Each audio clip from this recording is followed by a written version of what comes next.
अब हम आगे बढ़ते हैं और हम बांधवगढ़ के बाद हम स्टार्ट करेंगे अब पन्ना राष्ट्रीय उद्यान के बारे में पढ़ना। चलो इसके बारे में देखते हैं, वो भी फटाफट। पन्ना राष्ट्रीय उद्यान कहाँ पर पड़ता है? यह पड़ता है पन्ना और छतरपुर डिस्ट्रिक्ट में। लेकिन ऑप्शन में आपको एक ही मिलेगा और आपको मिलेगा पन्ना।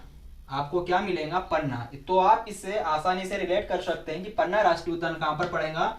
यहाँ पड़ेगा पन्ना और छतरपुर में, ठीक है। और इसकी स्थापना कब हुई थी? इसकी स्थापना हुई थी 1981 में। कब?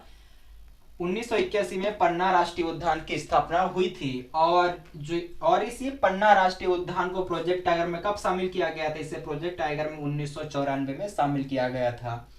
और इसका जो टोटल एरिया है, इसका एरिया कितना है? इसका एरिया पड़ जाता है 542 वर्ग किलोमीटर। वैसे कुछ पॉइंट में दिए, आपको पॉइंट में याद नहीं करना है, आपको या फिर 542 देगा या फिर आपको 543 दे देगा। तो आपको वैसे 542 वर्ग किलोमीटर आपको याद रखना है।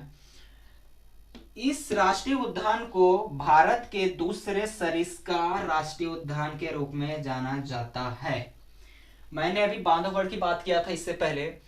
तो बांधवगढ़ को क्या बोला जाता था? भारत का दूसरा सरिस्का अभ्यारण्य। और सरिस्का कहां पर था? मैंने आपको बताया था, सरिस्का पड़ता है राजस्थान में, ठीक है। क्योंकि जो बांधवगढ़ था वो बंगाल टाइगर के लिए प्रसिद्ध था। आपको ऐसे फैक्ट याद होने चाहिए। जो बांधवगढ़ था वो बंगाल टाइगर के लिए क्या था? प्रसिद्ध था। इसलिए उसे भारत के दूसरे रणथंबोर राष्ट्रीय उद्यान के लिए जाना जाता था। उसी प्रकार पन्ना राष्ट्रीय उद्यान को दूसरे सरिस्का राष्ट्रीय उद्यान के रूप में जाना जाता है, आपको याद रखना है। और सरिस्का कहाँ पर पड़ता है? ये भी राजस्थान में ही पड़ता है। चलो ठीक है। आपने नाम सुना होगा केन नदी के बारे में। आप जानते हैं केन नदी अपने मध्य प्रदेश से ही बहती है। वो भी किस डायरेक्शन में बहती है? उत्तर की ओर, ठीक है। तो केन नदी जो है पन्ना राष्ट्रीय उद्यान की जीवन रेखा कहते हैं। तो क्वेश्चन ऐसे बनते हैं कि पन्ना राष्ट्रीय उद्यान की जीवन रेखा किस नदी को कहा जाता है? तो आप आसानी से बता सकते हैं केन नदी को कहा जाता है।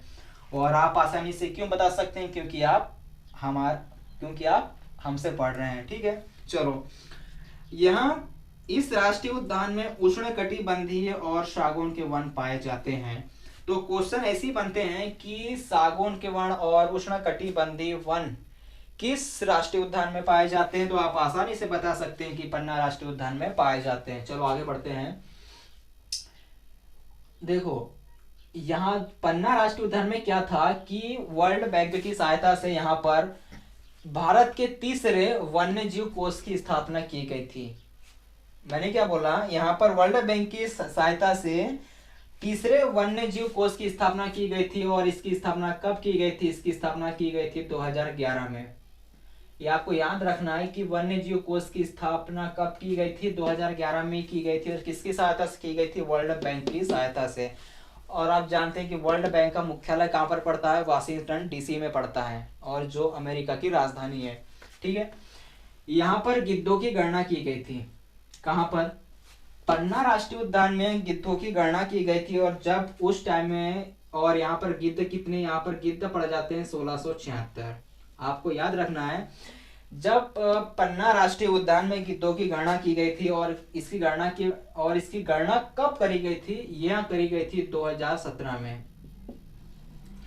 अभी फिलहाल में अभी इसकी गणना नहीं हुई है, लेकिन इससे पहले जब 2017 में पन्ना राष्ट्रीय उद्यान में गिद्धों की गणना करी गई थी, तो उस समय यहाँ पर 1676 गिद्ध थे। और गिद्धों की गणना के लिए एक टेक्निक अपनाई गई थी, आपको याद रखना है।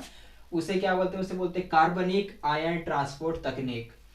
तो कार्बनिक आयन ट्रांसपोर्ट तकनीक से ही यहाँ पर गिद्धों की गणना की गई थी। चलो ठीक है। आप एक परियोजना के बारे में जानते होंगे, उस परियोजना क्या नाम है? केन बेतवा नदी परियोजना। आपने सुना होगा केन बेतवा नदी परियोजना।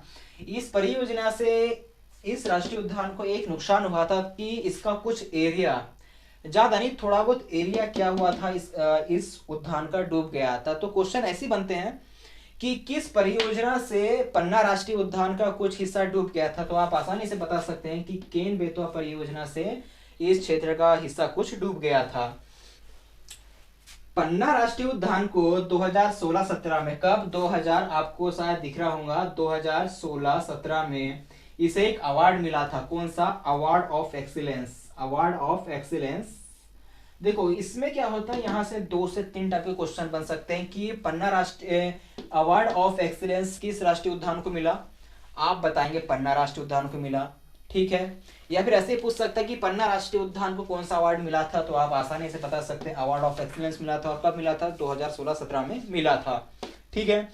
आप सभी जानते हैं कि पन्ना किस लिए फेमस है, पन्ना फेमस है रेप्टाइल पार्क के लिए, और रेप्टाइल किसे बोलते हैं, मगरमच्छ। यहाँ पर क्या है, मगरमच्छ का पार्क है, उसे हम रेप्टाइल पार्क बोलते हैं। और आप जानते हैं कि पन्ना आंवले के लिए भी प्रसिद्ध है, ठीक है। आपको ये सारे फैक्ट याद रखने हैं। देखो हम क्या है, ज्यादा पूरा खिचड़ी नहीं बनाते, अपने को क्या है जो जो इम्पोर्टेंट है अपने को वो पढ़ना है, वो देना है ढक्कन के लिए, ठीक है। आपने को पढ़ना है, और आप जो जिस बुक से पढ़ते होंगे, शायद आप महावीर से या अरिहंत से आप पढ़ते होंगे, उतना डेटा उस बुक में नहीं दिया होगा। देखो मैंने क्या किया है, जितनी भी बुक है ना उसको पूरा छाट के आपके लिए जो डेटा लाया बहुत शानदार है, और यकीन मानिए इससे बाहर कुछ नहीं जाएगा।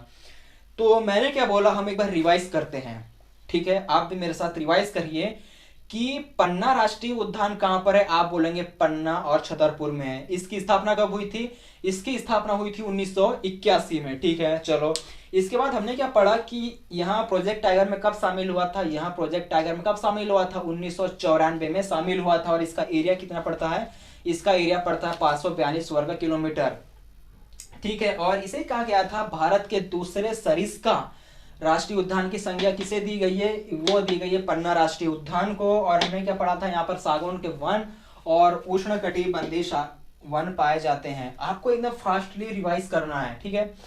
और यहाँ पर एक वन्य जीव कोष की स्थापना करी गई थी, कब करी गई थी, ये 2011 में, और किसकी सहायता से करी गई थी, वर्ल्ड बैंक की सहायता से, ठीक है। यहाँ पर गिद्धों की गणना हुई थी 2017 में, तो उसके अकॉर्डिंग यहाँ पर 1676 गिद्ध थे उसके समय, ठीक है। और यहाँ कार्बन आयरन ट्रांसपोर्ट टेक्निक से गिद्धों की गणना की गई थी। यहाँ पर केन बेतवा परियोजना से इस क्षेत्र का हिस्सा कुछ डूब गया था, आप भी जानते हैं। और पन्ना राष्ट्रीय उद्यान को ही 2016-17 में अवार्ड ऑफ एक्सीलेंस दिया गया था। और हमने क्या पढ़ा था, एक लास्ट लाइन कि पन्ना राष्ट्रीय उद्यान में रेप्टाइल पार्क स्थित है, और पन्ना को हम क्या बोलते हैं, आंवला डिस्ट्रिक्ट भी बोलते हैं, और यहीं पर आंवले का उत्पादन सबसे ज्यादा होता है, ठीक है। इसके बाद हम पढ़ेंगे पेंच नेशनल पार्क के बारे में, चलो ठीक है।